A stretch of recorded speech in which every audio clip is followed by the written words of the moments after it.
أعوذ بالله من الشيطان الرجيم. بسم الله الرحمن الرحيم. يا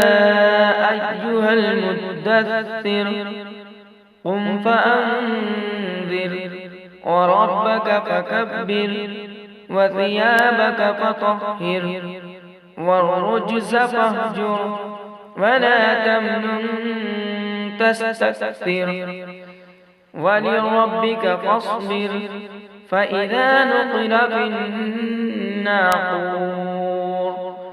فذلك يومئذ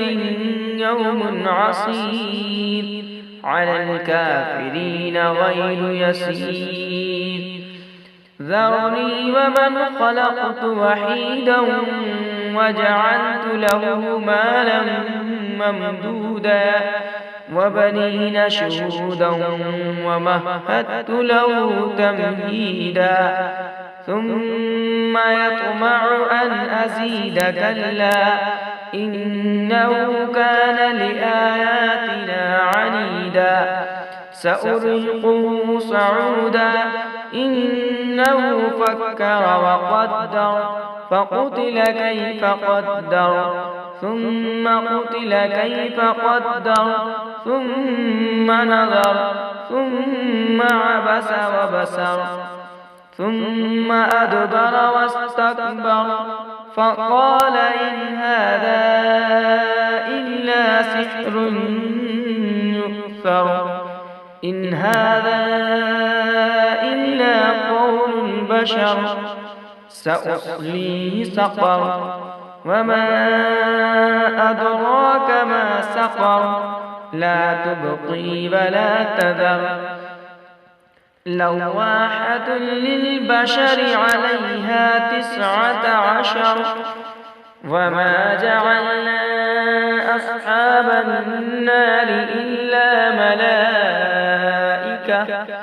وما جعلنا عدتهم إلا فتنة للذين كفروا ليستيقن الذين أوتوا الكتاب ويزداد الذين آمنوا إيمانا ولا يرتاب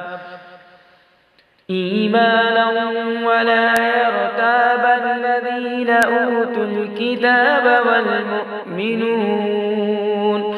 وليقول الذين في قلوبهم مرض والكافرون ماذا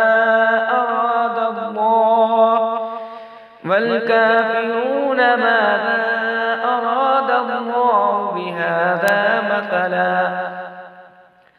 كذلك يضل الله من يشاء ويهدي من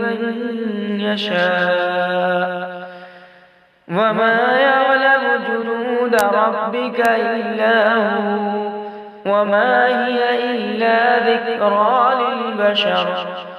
كلا والقمر والليل إذ أدبر والصبح إذا أسفر إنها لإحدى الكبر نذيرا للبشر لمن شاء منكم أن يتقدم أو يتأخر كل نفس بما كسبت رهينة إلا